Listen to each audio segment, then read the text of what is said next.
인생에서 가장 중요하다고 생각되는 순간이 있었어? 활자만으로 긴박감을 느끼게 하는 표현이 너무 신선했던 것 같아. 아버지가 쓰러지신 적이 있어. 뇌경색이 오셨던 건데 되게 신기한 장면이잖아. 나는 내 딸이 태어난다고 해서 우리 엄마 이름을 붙이진 않을 것 같거든. 네. 우리나라에서는 그러면은 불효 막 심하지 않나?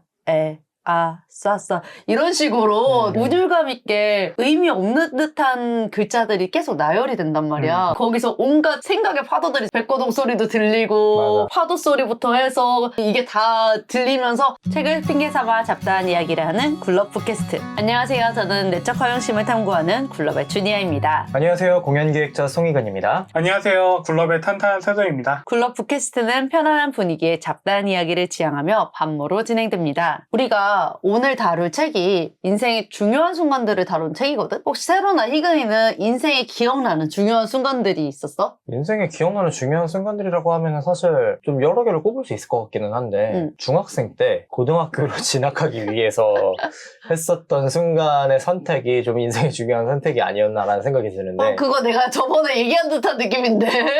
의여고 가셨다고요? 네. 진짜? 나도 얘기했나? 그러면서 설마? 아니. 난 아니지? 오케이. 가고 싶었던 고등학교가 있었어. 아는 형 누나들도 많이 다니는 고등학교였고 기독교 밴드 활동을 좀 하고 싶다라는 목표가 있는 학교가 있었는데 그리고 그때 교회를 다니고 있었고 내 내신 점수로 가기에 살짝 부족했던 거야. 공부를 열심히 해야 됐구만. 조용히 하세요. 내 내신 점수로 갈 수 있는 곳은 거기보다 딱 한 단계 낮은 곳이었는데 거긴 또 하필 불교 고등학교였어. 상담 선생님이랑 상담도 하면서 선생님께서는 이제 그래도 안전한 곳을 선택하는 게 낫지 않겠니 이렇게 얘기를 하셨거든. 그냥 가자 하고서 그냥 가고 싶었던 곳을 썼는데 미달이 난 거야. 걱정 없이 무사히 고등학교로 들어가서 원하던 밴드 활동도 할 수 있었고 원하던 학교 생활을 할 수 있었다. 그러면서 이제 그 고등학교에서 좀 쌓아온 추억들이 많거든. 인생에 약간 좋은 체인지 포인트가 아니었나. 그때가 지금 생각이 나네. 하나를 꼽자면. 세로는 인생에서 가장 중요하다고 생각되는 순간이 있었어? 20대 때 아버지와 같이 자취를 하면서 지냈던 적이 있는데 아버지가 쓰러지신 적이 있어. 앉아 계시다가 쓰러지신 게 아니라 자다가 일어났는데 정신을 제대로 못 차리셨던 거지. 그래서 뇌경색이 오셨던 건데 내가 같이 있어서 병원에 같이 가고 응급실에 같이 갔었는데 그때가 되게 나에게는 기억에 남고 중요했던 순간이었던 것 같아. 결정들을 어떻게 하냐에 따라서 진짜 큰 일이 날 수도 있고 오늘 내가 명대사로도 뽑아온 맥락이랑 비슷할 수 있는데 결국은 같이 있었기 때문에 안 좋은 일이 있었지만 잘 넘어간 것에 정말 감사할 수 있었던 순간이어서 나에게는 가장 중요했던 순간이 아니었을까 생각이 들어. 내가 인생에서 직장 걱정 없이 편하게 쉬어본 일이 많지가 않거든? 직장이 없으면은 빨리 직장 구해야 되는데 돈이 없는데 라는 생각을 해서 불안해했단 말이야 보통. 내가 작년에 직장을 옮기게 되는 시기가 있었는데 그 사이에 한 달 정도가 딱 시간이 비었어. 진짜 오랜만에 본가에서 지내면서 엄마랑 시간을 많이 보냈거든. 엄마랑 같이 영화 보고 막 오징어 구워 먹고. 나는 대학생이 되고 나서 항상 나는 따로 살아가지고 부모님이랑 같이 시간을 보내는 일이 거의 없었단 말이야. 진짜 오랜만에 엄마가 쉬는 날에 하루 종일 엄마랑 같이 있고 엄마랑 밥 먹고 이런 게 너무 오랜만에 했던 기억이었는데 그때 진짜 엄마랑 좀 얘기도 많이 하고 맛있는 것도 많이 먹고 맛있는 게 포인트일 수도 있어. 그치 중요하지. 중요해. 그때 이제 엄마랑 뭐 영화도 많이 보고 이래가지고 중요한 순간 중에 하나였던 것 같아. 그 기억이 따뜻해서 그 이후에 직장에서도 좀 내가 잘 버티고 있는 게 아닌가라는 생각을 하거든. 버티게 해주는 힘이 있는 추억이 있다는 게 정말 중요한 것 같아. 가족들이랑 내가 사랑하는 사람이랑 같이 있으면서 먹을 것도 맛있게 먹고 맞아. 꾸준히 뭔가 우리는 소소한 행복을 계속 꾸준히 맛으로 지향하는 것 같은데 정말 살아가는 맛이다 라는 생각이 드는 것 같아. 본가 가면은 엄마가 뭐 먹고 싶냐고 물어봐. 그치 근데 그러면 특별한 막 그런 비싼 게 아니라 엄마 나 김치전 그치. 김치찌개 나도 완전 맞아. 김치전. 김치전 밖에서 먹는 거랑 엄마가 구워주는 것도 다르단 말이야. 그러니까 그리고 확실히 그 집만의 김치들의 김치 맛이 완전 달라. 굽는 스타일도 미묘하게 좀 다르시기 때문에 맞아. 뭐 어디는 계란을 넣어서 반죽을 하고 어디는 온전히 김치로만 하고 맞아. 어디는 오징어를 넣고 근데 막 화려하게 하는 게 중요한 게 아니야. 그냥 우리 엄마가 해주는 게 중요한 거야. 그리고 내 동생이랑 나랑 맨날 그 얘기하는데 어디 가서 먹어도 엄마 엄마 김치찌개 맛이 안 난다. 그치. 우리 집 스타일은 김치찌개를 되게 오래 푹 끓이고 다음날에도 푹 끓여가지고 먹는 그 완전 그치. 푹 퍼진 김치 있잖아. 그걸 좋아하는데 김치찌개를 사 먹으면 웬만해서는 이제 김치가 덜 끓여가지고 아직 사각거리는 그치, 게 살짝 그치. 남아있는 돼지고기도 잔뜩 들어가야 된단 말이야. 맞아. 그리고 밥에 몰래 빼고 고기 빼먹고 그치. 그런 김치찌개, 김치전 이런 게 제일 땡기더라고. 그냥 일상에서 먹던 것들. 나도 똑같이 김치전을 진짜 많이 부탁하는데 우리 누나는 항상 간장게장. 그래서 우리 누나는 엄마한테 항상 간장게장을 해달라고 하고 자녀들마다도 또 다른 것 같아. 맞아. 그 자기의 소울푸드가 다 다르다니까. 그치. 이거는 좀 다른 얘기긴 한데 나 요즘에 김치전 열심히 그 굽는 연습하고 있단 말이야. 되게 그 뒤집는 것까지는 아직 반 정도밖에 성공 못했고 아니 그냥 구우면 되는 거 아니야? 아니 바삭하게 맛있게 굽는 거를 연습을 하는 거지. 그러니까 그냥 식용유 충분히 둘러서 그냥 바삭하게 구우면 그냥 구워지는 거 아니지. 이렇게 뒤집는 것까지 연습하고 있다니까. 그러니까 그냥 뒤집으면 뒤집히는 거 아닌가? 아니야. 그 실력을 개무시하는 거였구나. 그냥. 그러니까 이게 후라이팬으로 이렇게 뒤집는 게 얼마나 쉽지 않은데. 왜? 다음에 김치전 왜? 해줘봐. 얼마나 맛있는지 왜? 보자. 왜? 옛날에도 해줬었잖아. 기억 안 나는데? 옛날에 1,000원 살 때 해줬었잖아. 기억 안 나는데 그게 언제적인데? 야박하네. 그때 고기도 넣고 해줬는데. 옛날 옛적이네. 야박하네. 인생에 우리를 버티게 해준 중요한 순간들이 있는데 오늘 다룰 작품도 마찬가지입니다. 오늘 다룰 작품은 인생에서 가장 중요한 저희가 말했던 것보다 더 중요한 순간들을 다루고 있는 작품이에요. 청취자 여러분은 인생에서 가장 중요한 순간이 있었나요? 혹시 그 순간은 언제였나요? 누군가에게는 결혼의 순간일 수도 있고 누군가에게는 목표하던 시험이 합격 소식을 받은 순간일 수도 있죠. 오늘 다룰 작품은 이런 인생의 중요한 순간들 중 누구에게나 있으면서 누구에게나 가장 중요할 수 있는 두 순간을 다루는 작품입니다. 바로 우리의 탄생과 죽음을 다루고 있는데요. 우리에게는 조금 생소할 수도 있는 노르웨이 소설로 간결한 문체로 한 사람의 짧은 두 순간만을 다루고 있습니다. 그럼에도 불구하고 마치 인생 한 편을 모두 살펴본 기분이 드는 마법 같은 작품. 2023년 노벨문학상 수상작 욘포세의 아침 그리고 저녁입니다. 새로 오늘 아침 그리고 저녁 작품을 다루게 된데 이 작품은 어떤 작품이야? 아침 그리고 저녁은 주니아가 설명해준 것처럼 노르웨이 작가, 사실은 노르웨이의 희곡을 주로 쓰던 작가의 소설로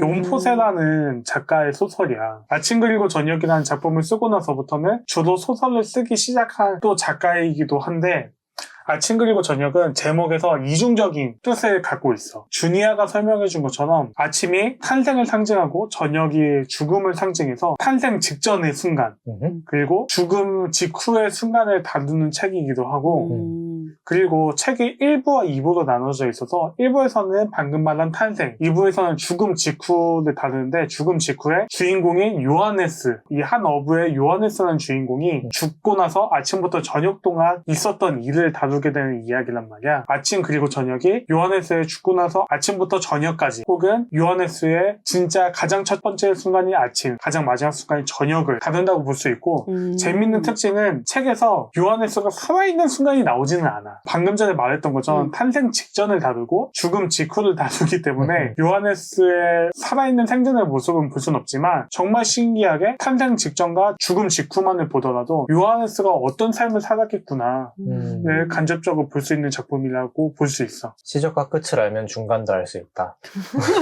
그치. 사실 영화의 결말을 알고 배경을 알면 다 알 수 있듯이. 그렇지. 세로가 말했던 것처럼 아침 그리고 저녁이 요하네스의 직접적인 삶을 다루지는 않는데 요하네스의 탄생과 탄생 직전과 죽음 직후를 다룬단 말이야. 처음에 1부에서 요하네스가 탄생하기 직전, 그러니까 엄마 뱃속에서 나올 때의 그 상황을 묘사를 하는데 그 장면에서 조금 기억에 남는 부분들이 있어. 요하네스가 이제 막 태어나서 그 아빠인 올라이가 아내인 마르타와 나누는 대화들이 좀 인상적이게 다가왔었는데 그대로 한번 읽어볼게요. 그리고 요하네스는 어부가 될 거예요. 제 아비처럼요. 올라이가 말한다. 그래요. 그래야죠. 산파 안나가 말한다. 네 그럼요. 올라이가 말한다. 아주 튼튼한 사내 아이가 태어났어요. 아무 탈 없이 말이에요. 산파 안나가 말한다. 그리고 이 아이는 어부가 될 거예요. 그럼요. 올라이가 말한다. 올라이가 이렇게 반복해서 말한단 말이야. 보통 반복해서 말하는 거는 그 작품에서는 보통은 강조를 하기 위해서 쓸 때가 많잖아. 그치. 욘포세는 이런 반복과 이런 침묵 기법을 많이 사용하는 걸로 알고 있는데 요하네스가 태어난 것에 대한 기쁨을 가진 상태로 이 말을 하는 거잖아. 요한네스의 삶이 앞으로 이렇게 펼쳐지겠구나라는 거를 간접적으로 보여주는 것 같은 느낌이 들었어. 업으로서 살아갈 것이다? 그런 장면이 나와. 요한네스의 아버지 올라이가 요한네스가 태어나기 전에 요한네스의 누나가 있다는 묘사를 하잖아. 엄마가 이렇게 힘들게 아이를 낳는 거를 보면 안 된다고 자기 딸을 잠깐 저기 친척집에 맡기잖아. 보내서 아이를 배려하는 모습이라던가 이 두 부부가 대화하는 이 따뜻한 분위기만으로도 요한네스가 얼마나 따뜻한 가정에서 자라났는지를 좀 볼 수 있었던 것 같아. 요한네스는 이 집안의 대를 이어서 업으로 자랐겠구나, 이런 것들이 뭐 이런 환경에서 또 많이 배우며 자랐겠구나라는 걸 좀 간접적으로 보게 된 것 같아. 가정 환경도 따뜻한데 그 아버지 올라이가 이미 섬을 사서 집이나 이런 걸 모든 걸 다 직접 손으로 지었고 아내 마르타에게 청혼할 때 이미 섬을 갖고 있었다고 얘기를 하잖아. 요하네스가 어부로서 살지만 부족하거나 그런 삶을 살지는 않았겠구나. 풍족한 환경이었겠구나라는 생각은 들었지. 외딴 섬이잖아. 풍족하지 않았을 것 같은데. 아니, 그래도 섬이 있잖아. 본인 소유에. 근데 그거를 우리나라로 생각하면 안 돼. 부동산이 아니라고요. 부동산 아니야? 그 내 소유에 섬이 있는 그런 거 아니야? 부동산이 아니라고요. 그거 있다고 대박나지 않는다고. 임대료는 안 받는다고요. 부족하진 않았을 거다. 또 그것도 있는 것 같아. 요한네스의 아빠 올라이가 요한네스 이름을 자기 아빠 이름이랑 똑같이 짓잖아. 요한네스라고. 요한네스의 할아버지가 요한네스니까. 맞아. 근데 나중에 가면 요한네스도 자기 아들 이름을 올라이로 짓는단 그치. 말이야. 되게 부자 관계도 굉장히 좋았겠구나, 저 정도면은. 되게 신기한 장면이잖아. 나는 내 딸이 태어난다고 해서 우리 엄마 이름을 붙이진 않을 것 같거든. 근데 서양은 좀 많이 그렇게 하잖아. 서양은 좀 가족의, 그래서 해리포터도 그래서 누구 맞아. 이세라는 표현도 많이 쓰고. 맞아. 자기가 존경하고 사랑하는 인물들의 이름을 이제는 많이 붙이니까 자녀들에게. 우리나라에서는 그러면은 불효 막 심하지 않나. 만약에 우리 어머니 성함이 옥자야. 그러면 내 딸을 옥자야라고 부르면은 그거는 조금 불효가 되지 않나. 옆에서 엄마 둥절. 그렇지. 원래 외국은 이름을 부르니까. 맞아. 플레임으로 부르는 건지 혼낼 때만이지. 제임스 피터 브룩 뭐 이런 거 화나는 거라고. 미들네임은 혼낼 때만 부르는 네임이래 특히. 나는 올라이가 앞에서 서성이다가 산파에게 정신 사납다고 가만히 있으라고 이렇게 듣는단 말이야. 선파가 정신사나우니까 가만히 좀 있어요. 올라이가 이제 생각하기에 여기에 서 있는 것만으로도 애군이 닥치는 걸까? 내가 그토록 아끼는 소중한 아내 마르타가 무사할 수만 있다며 사랑하는 마르타 무슨 일이 있어도 그녀만은 무사해야 하는데 이런 이야기를 한단 말이야. 수리생의 장면이 되게 떠올랐는데 수리생? 슬기로운 의사생활. 수리생에서도 주연 중에 한 명이 산부인과잖아.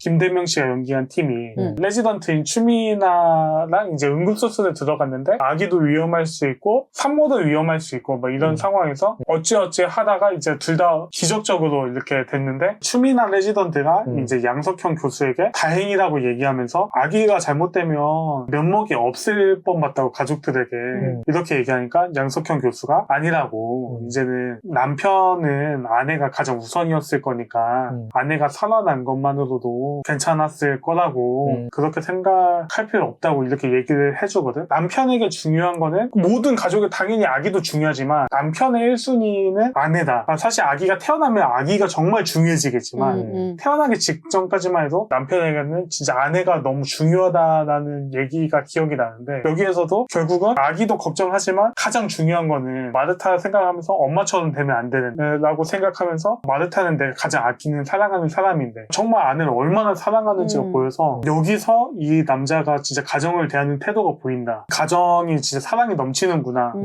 좀 볼 수 있었던 좀 멋있었던 것 같아. 진짜 아내를 우선적으로 생각하는 그런 모습이 누구라도 그렇겠지만 사실 왜냐면 우리가 다 결혼하지 않아서 돼봐야 아는 상황이잖아. 그치. 나는 그 요하네스 탄생 직전에 활자로 읽으면은 기괴하다라고 느껴지는 부분이 있거든. 있어. 요하네스 탄생 직전에 여기를 잠깐 읽어주면 그리고 일정한 간격으로 이어지는 고동소리. 저기 저기 그리고 우 그렇게 싸 이런 식으로 되게 운율감 있게. 운율감 있게 의미 없는 듯한 그런 글자들이 계속 나열이 된단 말이야. 처음에는 그걸 읽었을 때 그것만 읽으면 좀 기괴하고 무섭거든? 그거를 전반적인 맥락에서 한번 다시 읽어보면은 이 책의 특징이 심리 묘사를 디테일하게 한다거나 심리를 정확하게 드러내지 않거든? 어떤 부분에 대해서 정확하게 묘사를 하지도 않고 아기가 태어나기 직전에 위급할지도 모르는 긴급한 상황이랑 일라이의 그 긴장감이랑 이런 게 다 녹아들어 있는 거야. 오디오북으로 듣는다면은 감정 없는 AI가 읽을 법한 느낌이거든. 맞아. 막 이런 식으로 지나간단 말이야. 그리고 거기서 온갖 그 생각의 파도들이 백고동 소리도 들리고 파도 소리부터 해서 아내가 신음하는 소리 이게 다 들리면서 이렇게 지나가는데 활자만으로 긴박감을 느끼게 하는 표현이 너무 신선했던 것 같아. 연포세 문학의 특징이기도 한 부분이고 자료조사하면서 봤던 거는 노르웨이 문학의 특징이기도 하다고 좀 봤던 것 같은데 재밌는 게 번역의 문제도 그래서 많이 드러나더라고. 연포세의 작품을 원문 그대로 번역에 충실한 게 독일 그럴 때. 맞아. 그래서 독일 같은 경우는 번역을 좀 완벽하게 해가지고 이 아침 그리고 저녁이나 연포세 작품이 나오면 공감을 받고 대박이 났는데 미국은 내용을 전달하고 번역하는 걸 충실해가지고 아침 그리고 저녁에서 이제 또 하이라이트 중에 하나는 구두점이 별로 없는 거잖아. 맞아. 온점을 안 찍고 그 사람이 말을 끝난 부분도 그냥 쉼표로 이렇게 처리를 이어지더라고. 텍스트로 빠르게 읽어가는 게 아니라 느껴야 되는. 맞아. 운율을 살려야 돼, 되게. 그래서 이게 오디오북으로 읽어도 아쉽고 이렇게 빨리 읽기에도 아쉽고 빨리 한번 읽어보면 천천히 읽어보고 느껴보는 게 진짜 필요한 책인 것 같은데 나 같은 경우에는 원래는 이제 책을 빠르게 넘기거나 내용만 취하는 거를 더 좋아하는데 그렇게 읽고 싶지가 않은 거야. 일부 잠깐 읽었을 때 이거는 그렇게 읽으면 안 될 것 같다라는 생각이 들어서 휴일에 카페에 가가지고 볕 좋은데 야외에서 이거를 한 권을 온전히 읽었단 말이야. 약간 각 잡고 읽어야지. 맞아. 각 잡고 그렇게 읽었을 때 이 책이 주는 무게감이랑 활자가 주는 공간감이 드러난다고 해야 되나? 활자의 공간감이라는 표현이 이게 읽는 게 아닌 이상 말로 표현하기 되게 어렵거든. 맞아. 활자와 활자 사이에 여백이 많다 그래야 되나? 그거를 촘촘하게 묘사하지도 않고 뭐 긴급한 상황이라고 얘기하지도 않고 그러니까 물리적 여백이 많은 게 아니라 우리가 느끼는 추상적인 여백이 많아서 온전히 읽을 때 좀 더 이 책이 와닿았던 것 같아요. 미국 같은 경우는 이런 것들을 다 생략하고 내용 중심으로 번역을 해가지고 미국에서는 초반에는 인기가 없었다고 하더라고. 이번에 아침 그리고 저녁을 번역할 때도 뒤에 옹기니의 말을 봐도 맞아. 이런 부분을 잘 반영을 해서 번역을 했다라고 적혀 있어가지고 처음에 그냥 초반에 일부 읽을 때는 이건 도대체 무슨 책이야 싶었거든. 맞아. 1회도 갈 땐 나도 그랬어. 그래서 사실 내용 진짜 별거 없거든. 책 자체도 짧고 내용 되게 뭐 어쩌라고 이런 느낌이었는데 이걸 다시 각 잡고 읽으니까 그 사이에 여백이 주는 감동이 있고 조금 더 삶을 진지하게 돌아보게 되더라고. 탄생부터 죽음까지를 다루다 보니까 굴럽 팟캐스트는 공식 인스타그램을 통해 오늘 나누어 볼 책과 질문들을 공개하고 있습니다. 질문에 여러분의 생각을 나누어 주신 분들 중 방송에 소개되시는 분들에게는 스타벅스 기프티콘을 보내드리고 있으니까요. 많은 관심 부탁드립니다. 탄생하는 그 순간을 기렸잖아. 우리가 사실 아직 우리 아이는 없지만 그치. 출산이나 누군가의 탄생에 대해서 좀 기억나는 일들이 있어? 나는 사람의 탄생은 아니고 강아지의 탄생에 대해서 좀 기억나는 게 있는데 내가 고등학생 때 양주에서 살았었단 말이야. 이모 집에서 잠깐 지낸 적이 있었는데 구공탄이라고 하나? 연탄으로 이제 집안 보일러를 때우고 그리고 마당에서 강아지를 길렀었어. 강아지가 새끼를 베고 새끼를 낳을 때가 된 거야. 한겨울이었어. 눈 펑펑 내리는 날에 그 마당에서 튀우던 개가 이제 새끼를 낳는데 새끼 강아지가 한 7마리 정도 나왔어. 근데 7마리 나왔는데 밖이 너무 추워갖고 애들이 낳는 시간과 현장에 있었음에도 불구하고 낳자마자 그 온도와 그 날씨 때문에 애들이 막 몸이 너무 빨리 굳어버리고 애들이 진짜 생명 위독할 정도까지 가버린 거야. 이거 애들 죽겠다 싶어서 그 강아지 7마리를 일단 다 집으로 데리고 들어왔어.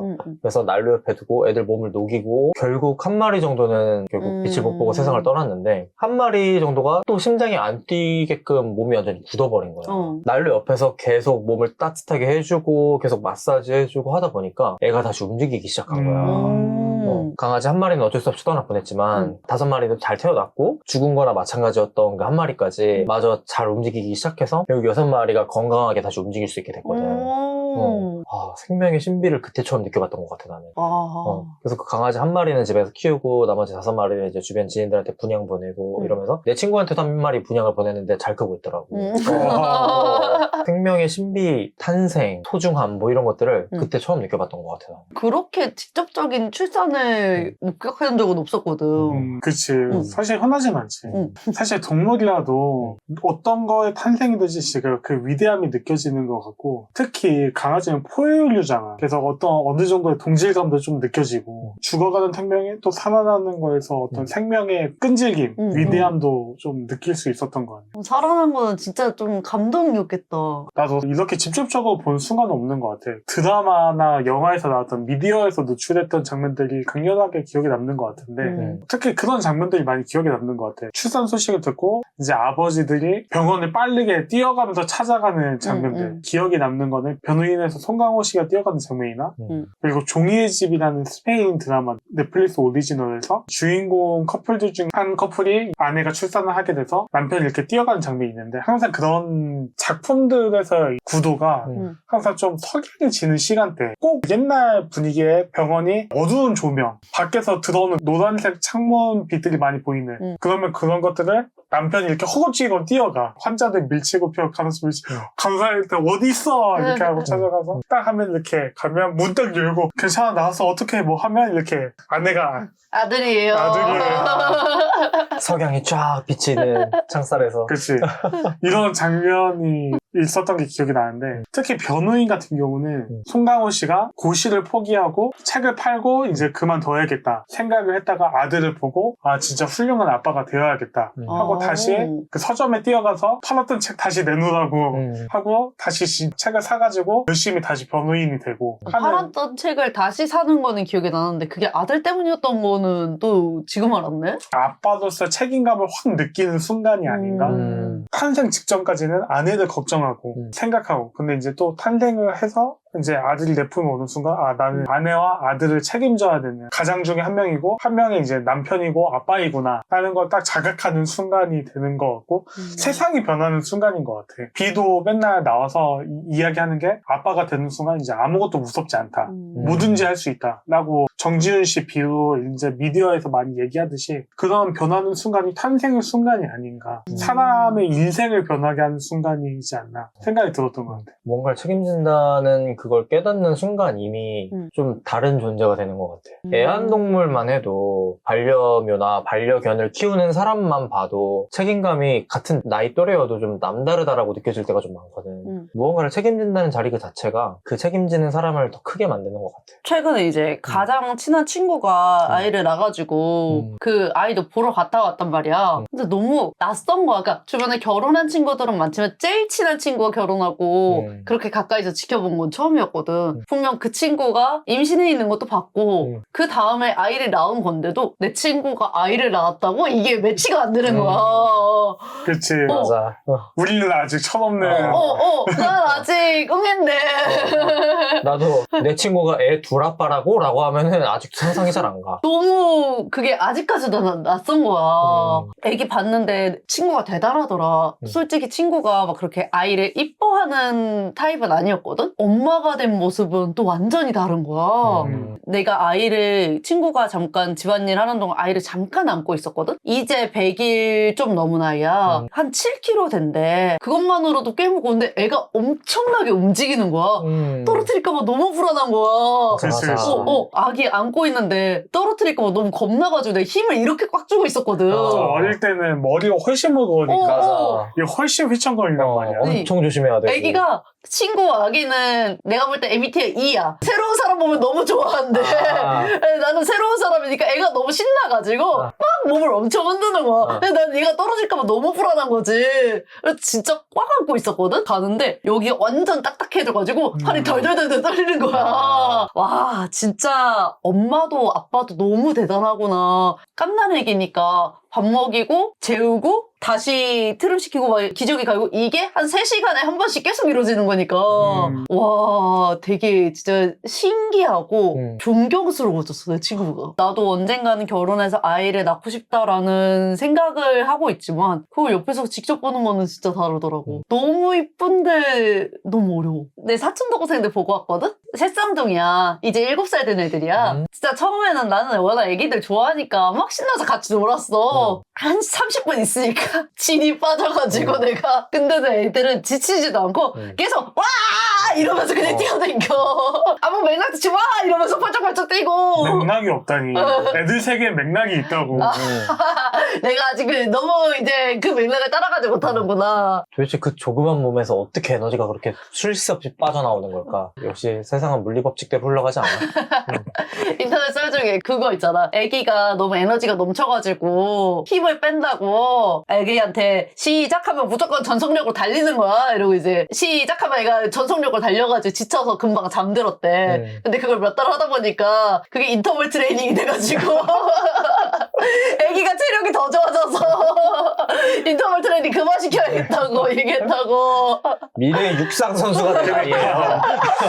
애기를 안았을 때 그 뽀송한 느낌도 너무 좋은 것 같고 되게 이상할 수 있는데 한 3살 정도 되는 애기의 뽀송한 그 느낌을 안고 싶다라는 생각이 들 때가 있어. 사실 동물 자체가 아기들의 생존을 보호하기 위해서 진화하다 보니까 우리가 좋아하는 기분, 좋아하는 인상, 좋아하는 모습들이 아기들이 취하는 모습인 경우가 많잖아.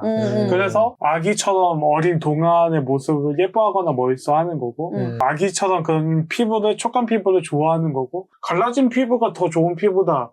뽀송뽀송한 피부가 더 좋은 피부다. 이런 건 없잖아. 그러니까 노화의 순간일 뿐인 거잖아. 근데 그걸 가치 판단을 하는 거는 사실 우리인 거잖아. 그치. 맞아. 근데 우리는 어릴수록 좋다고 생각하는 게 어린아이들 보호해야 되는 거다 보니까 우리에게는 뇌 자체가 절대 기준이 아기들한테 맞춰져 있는 거니까 아기들은 이상향인 거죠. 어떻게 우리들의. 대부분의 동물들도 자신들의 생존 확률을 높이기 위해서 어떤 동물이든 동물의 새끼들은 전부 다 귀엽다잖아. 맞아. 진짜 송아지, 갓 태어난 송아지 봤어? 진짜 귀여워. 눈이 똘망똘망 해가지고. 나중에 어떻게 못생기게 크더라도 애기 때는 다 귀엽잖아. 맞아. 애기들은 다 예뻐. 아침 그리고 저녁을 읽으면서 기억나는 부분 또 그리고 인상 깊었던 부분이 있다면 같이 남겨주세요. 여러분이 남겨주신 글들은 저에게 더 깊은 생각과 성취를 준답니다. 책을 핑계 삼아 잡다한 이야기를 하는 블러프캐스트. 오늘은 여기까지입니다. 다음에 또 만나요. 안녕. 캐스트. 오늘은 여기까지입니다. 다음에 또 만나요. 안녕.